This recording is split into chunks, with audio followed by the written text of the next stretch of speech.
Hello everyone, आज है 6 अगस्त और आज इस वीडियो में हम बात करेंगे टाटा मोटर्स के बारे में। देखिए, टाटा मोटर्स के शेयर में हमें बहुत बड़ी रफ्तार देखने को मिली। जब कोविड के वक्त हमने देखा कि शेयर 65 रुपीज तक चला गया था, वहां से 550 रुपए तक ये गया था, लेकिन बाद में करेक्शन भी आया, 400 रुपए से भी नीचे गया। अब दोबारा बड़ी रफ्तार इसने पकड़ी है, लेकिन हाल फिलहाल में कुछ इवेंट्स हुई जरूर है जो इस शेयर को डेफिनेटली थोड़ा सा इम्पैक्ट कर सकती है। तो वीडियो में हम उसके बारे में चर्चा भी करेंगे और साथ में ये भी डिस्कस करेंगे कि अभी हाल फिलहाल में इस कंपनी में क्या चल रहा है। वीडियो को शुरू करूं उससे पहले अगर आपने अभी तक चैनल को सब्सक्राइब नहीं किया है तो प्लीज अभी इसे सब्सक्राइब कर लीजिए, क्योंकि आगे भी बहुत सारे वीडियोस हैं जो आपको काफी ज्यादा हेल्प करेंगे। तो 465 रुपए का है ये शेयर और पिछले एक महीने में अगर हम देखें तो पिछले एक महीने में टाटा मोटर्स के शेयर में 12 से 13% का ग्रोथ है। 412 रुपए का शेयर था, तेजी बनी, करेक्शन आया था, फिर तेजी बनी, फिर करेक्शन आया, फिर तेजी बनी, फिर करेक्शन आया। एक चीज आप देख सकते हो कि करेक्शन जितना आया उससे ज्यादा की तेजी दोबारा हमें बनती हुई यहां पर नजर आई है। लेकिन एक साल का अगर हम ग्राफ देखें तो तेजी और गिरावट दोनों ही है।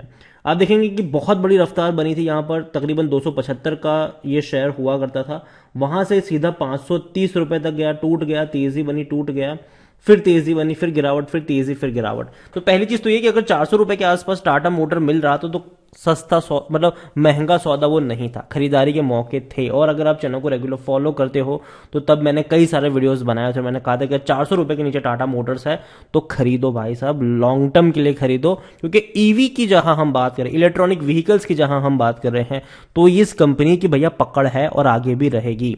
हाल फिलहाल में हम देख सकते हैं कि वेस्ट बंगाल गवर्नमेंट की तरफ से इनको 1180 इलेक्ट्रिक बसेस का ऑर्डर मिला है। देखो, कई सारी स्टेट गवर्नमेंट की तरफ से इनको अब बस के ऑर्डर मिले हैं और डेफिनेटली सरकार कोशिश कर रही है कि जल्द से जल्द ईवी में ट्रांसफॉर्म किया जाए, इलेक्ट्रिक व्हीकल्स को ज्यादा से ज्यादा अडॉप्ट किया जाए। और शुरुआत स्टेट गवर्नमेंट ही कर रही है, देखा देखी में ही सही, लेकिन हो रहा है। शुरुआत अगर हम देखें तो भैया दिल्ली ने ऑलरेडी ये चीज करना शुरू कर दिया है, वेस्ट बंगाल की तरफ से भी आया है, गुजरात की तरफ से भी इनको ऑर्डर्स मिले हैं और स्टेट गवर्नमेंट की तरफ से भी इनको ऑर्डर फ्यूचर में मिल सकते हैं, क्योंकि हर स्टेट्स ये देखेगा कि भैया इन्होंने डिप्लॉय कर लिया, हम क्यों पीछे रहे, हमें भी ये करना है। तो जाहिर सी बात है आने वाले दौर में डेफिनेटली अभी के लिए अगर हम इलेक्ट्रिक बसेस की बात करें तो टाटा मोटर्स जो है उनकी सबसे ज्यादा पकड़ मजबूत नजर आ रही है ईवी वाले सेगमेंट में।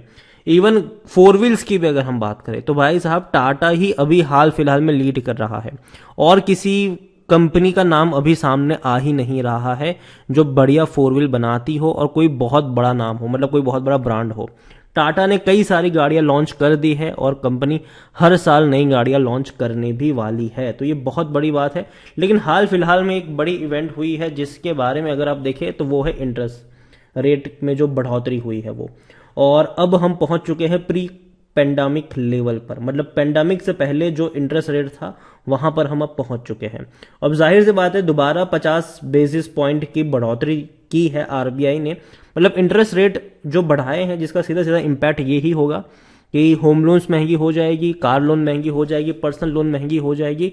तो जिसकी वजह से डेफिनेटली आने वाले दिनों में जब लोग अभी के लिए जो प्लान कर भी रहे थे, देखो कोविड में क्या था कि लोन सस्ती थी, ठीक है, तो लोग एटलीस्ट उसका फायदा भी उठा रहे थे और खरीदारी भी कर रहे थे।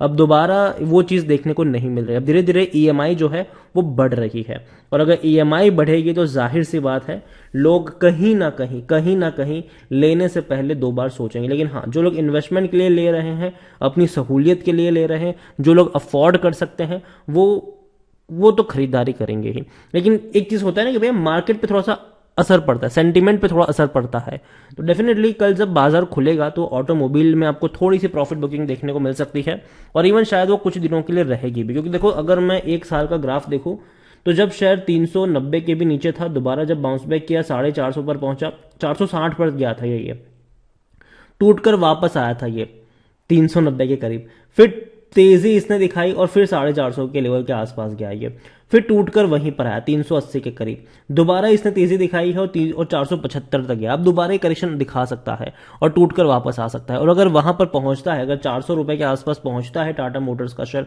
तो खरीदारी के मौके बनेंगे।